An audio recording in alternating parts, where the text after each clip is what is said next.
नरक के 3 द्वार होते हैं, वासना, क्रोध और लालच।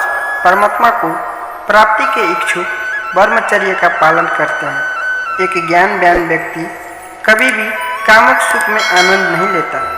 प्रबुद्ध व्यक्ति के लिए गंदगी का ढेर, पत्थर और सोना सभी समान है। कर्म मुझे बांधता नहीं, क्योंकि मुझे कर्म के प्रतिफल की कोई इच्छा नहीं। जिस प्रकार अग्नि स्वर्ण को परखती है, उसी प्रकार संकट वीर पुरुषों को समय से पहले और भाग से अधिक कभी किसी को कुछ नहीं मिलता है। कर्म के बिना फल की अभिलाषा करना व्यक्ति की सबसे बड़ी मूर्खता है। यह सृष्टि कर्म क्षेत्र है। बिना कर्म किए यहाँ कुछ भी हासिल नहीं हो सकता। जो मन को नियंत्रित नहीं करते, उनके लिए वो शत्रु के समान कार्य करता है।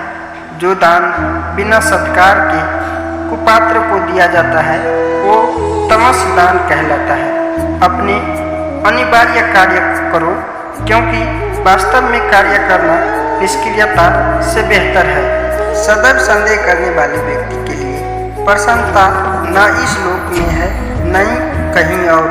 फल की अभिलाषा छोड़कर कर्म करने वाला पुरुष ही अपने जीवन को सफल बनाता है। जो हुआ वो अच्छा हुआ, जो हो रहा है वो अच्छा हो रहा है, जो होगा वो भी अच्छा ही होगा। मेरा तेरा, छोटा बड़ा, अपना पराया मन से मिटा दो, फिर सब तुम्हारा है और तुम सबके हो।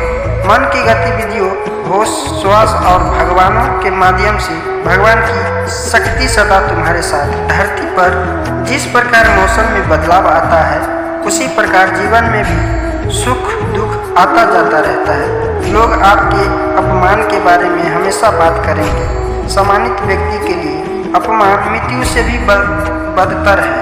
आत्मज्ञान की तलवार से अपने हृदय से अज्ञान के संदेह को काट कर अलग कर दो। उठो, अनुशासित रहो। सफलता जिस ताले में बंद रहती है, वो 2 चाबियां से खुलती है।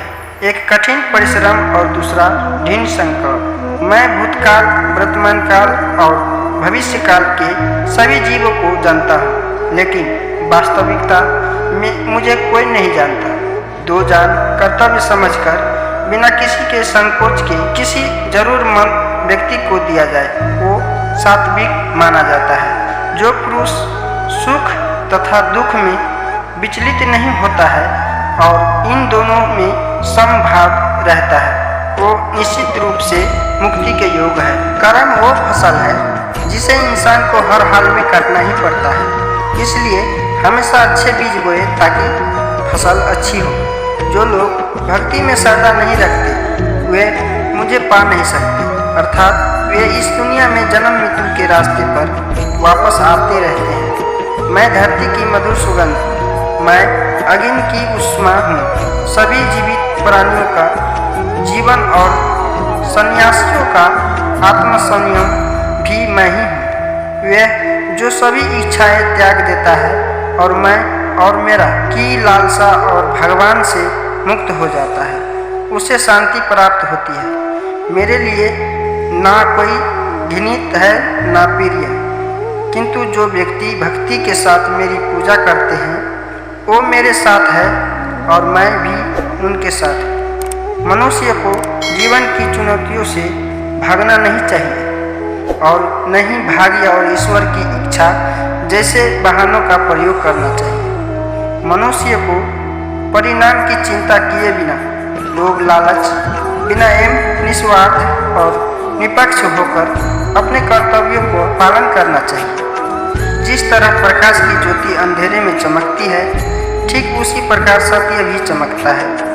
इसलिए हमेशा सत्य की राह पर चलना चाहिए। जिस मनुष्य के अंदर ज्ञान की कमी और ईश्वर में श्रद्धा नहीं होती, वो मनुष्य जीवन में कभी भी आनंद और सफलता को प्राप्त नहीं कर पाता। जब जब इस धरती पर पाप, अहंकार और अधर्म बढ़ेगा, तो उसका विनाश कर धर्म की पुण्य स्थापना करने हेतु मैं अवश्य अवतार लेता रहूँगा।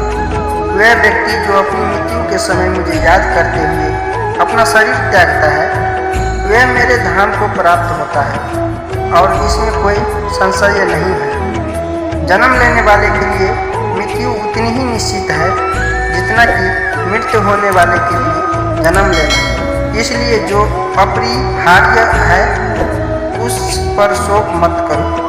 वे जो वास्तविकता में मेरे उत्कृष्ट जन्म और गतिविधियों को समझता है, वह शरीर त्यागने के बाद पुनः जन्म नहीं लेता और मेरे धाम को प्राप्त होता है। जो होने वाला है वो होकर ही रहता है और जो नहीं होने वाला है कभी नहीं होता। ऐसा निश्चय जिनकी बुद्धि में होता है उन्हें चिंता कभी नहीं सताती है।